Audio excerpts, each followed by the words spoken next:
Dan Illman, Mike Beer, race number 8 at Santa Anita on Saturday, the Grade 2 San Gabriel Stakes. These are older horses going 1 1/8 miles on the turf.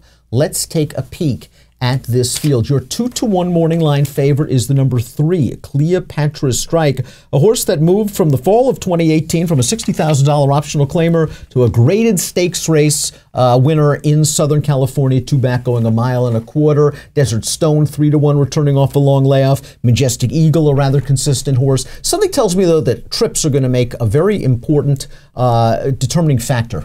I agree with you. I think trips will be very important in this race, and we'll see. Listen, I'm not going to argue with Cleopatra Strike as the favorite in this race. A Grade 2 winner, 2 starts back. He makes a lot of sense. His form since he's arrived in the Phil D'Amato barn is certainly ticked upwards. Let's take a look at the time form U.S. pace projector for this race. Not a ton of speed in here. Ackler on the far outside. Not really a blazer, but a horse that can make the lead if he wants. North County Guy was able to make the lead going long last time out. I'm assuming they're going to continue with those tactics and try to send him in here. And when Majestic Eagle is this close to the pace, something tells me they're not going to be blazing early. Yeah, I kind of agree with that. And well, it'll be interesting to see what Majestic Eagle does, because he is one of those grindy kind of horses. If he can get up there and be part of this pace, that would probably work to his advantage. Let's kick things off with the number 1, Desert Stone, and this horse is just very trouble prone, and he causes his own problems most of the time. He's one of the worst gate horses in the country. 2 starts back in the Kilroe Mile. He didn't break very well. There was not a lot of pace on display. Well, let's take a look at that race right now. He eventually ended up in a pretty decent spot, saving ground here in behind the leader. He's going to finally get outside of this gray horse. He's going to finish evenly through some real minor traffic. It was a 96 buyer effort. It was a solid enough race. It set him up for the Shoemaker Mile, where he was 31-to-1, and he just stood in the gate. Yeah, I totally blew the start last time, but, you know, overall, it's just a really bad habit that he has, that he just comes out slowly every time. It's a real problem. That race we just watched there, listen, I thought he ran fine in that race. He was in tight in the stretch. To me, it didn't really matter. He wasn't going to win that race anyway, but I thought he did well to be 3rd. I actually feel like getting out to 9 furlongs is going to help this horse. I think it's a better distance for him, but, you know, you're dealing with a long layoff for a horse who tends to find trouble in his races. Just all things that make me not want a short price on him. Not that I don't think he can win this race. Oh, no, he certainly fits from a class perspective. I mean, listen, he's dropping out of a couple of Grade 1s. He was in against horses like Bowie's Hero and River Boyne, horses that would probably be favored in this race. I wonder if the layoff's actually good for him, where he just looked sour coming out of the gate in the Shoemaker Mile, and maybe Richard Baltas has had an opportunity to work on this horse's gate issues. If he can break and at least stay within range of this field, he's got a puncher's chance turning into the lane, but you have to wonder if he'll be a little bit short off the bench.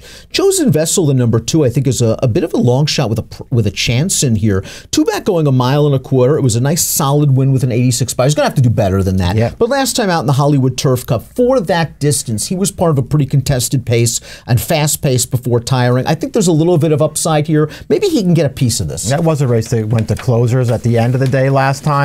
He ran pretty well in there. We'll see if he can back it up as they turn him back in distance. In a race where it feels like the pace will be honest, he should be able to get forward, though. Cleopatra Strike has really turned a corner since getting into the D'Amato barn and moving to Southern California. I thought he got a great trip when he won the John Henry Turf Championship 2 starts back, and I thought he had a good trip in this race, the Hollywood Turf Cup, maybe the 1.5 miles. He's in the white blinkers, purple silks. He's on the outside. He has every chance in here. Maybe the 1.5 miles was just a little bit too far for him. Yeah, it feels like if you're going to give him an excuse, that's what you're going to give him. He did get a short lead there in mid-stretch. It felt like maybe he just didn't see out the distance, Dan, so cutting back figures to help him. Listen, he's improved since D'Amato took over. He's gotten good trips in all 4 of those races. I suspect he will get another good trip in this race, and that may be all it takes. D'Amato also trains the 4 Overdue. Mike Smith gets the call. This horse had a mini 2-race win streak, snapped last time out, but in the Hollywood Turf Cup, a lot of things I thought worked against him. I think he moved into the teeth of the pace, and I think 1.5 miles is just way too long for him. He's getting back to a distance that he's very comfortable in. The question is, can he stay close to the pace? Because I have a feeling that if I was working on the old time form pace projector, I'd have it slightly color-coded blue. Yeah, it'll be interesting to see what kind of trip he gets. I do think the cutting back out of that 1.5 mile race is going to be good for him. Does he have to improve to beat this field? Yes, he does. But that's what he's been doing sort of right along. It feels like he's been slowly improving For D'Amato, his wins 2 and 3 back, I thought he ran really well in both of those races. North County guy spent most of his career as a dirt sprinter. Then when they finally tried him on the turf, he was mostly a turf sprinter and middle distance horse. Richard Baltas finally just stretched him out to 1 mile 3/8 last time out, and he precious passioned the field. He goes right to the top, as we see here early. He set a very rated pace. There's nobody going after him, and he holds sway in the stretch. I didn't think this was the strongest field in the world, but maybe he has found himself as a horse that wants to go a little bit longer on the turf, and he can get to the front or sit second early. Yeah, we'll see what kind of trip he gets in here. Maybe they will just, decide that these are going to be the new tactics for him and try and make the front with him in here. He gets to go shorter this time, but he's also facing a much better field. Majestic Eagle's a horse I've always had a lot of respect for. He doesn't win very often. Lots of minor awards on display. But this is a horse making his second start off a summer layoff. I thought in the Tourist Mile he ran okay, kind of wide on the backstretch and heading into the turn in tight in between late. He wouldn't have won with a perfect trip. And last time out in the Seabiscuit, we're going to watch his performance. He was a gigantic price in here. He's in the blue cap, red and blue silks, and he finishes evenly to be fourth, only beaten 2 by Next Shares, who's a nice horse. He fits from a class standpoint. He's done well at 1 mile 1/8 in the past. Yeah, the distance is a good one for him. He's a graded stakes winner over this distance. Listen, I don't have any real knock on him, especially if he's going to be a price.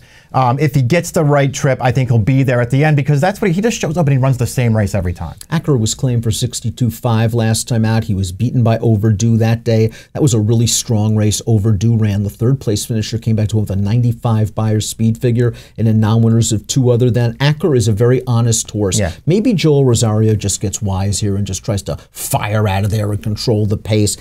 Even if he does, he's probably got to run a career best. He probably does. He's got the speed to do it. This is a horse who was claimed again out of his last race. He's been in some pretty good barns. He's been in the Peter Miller barn. He's been in the John Sadler barn.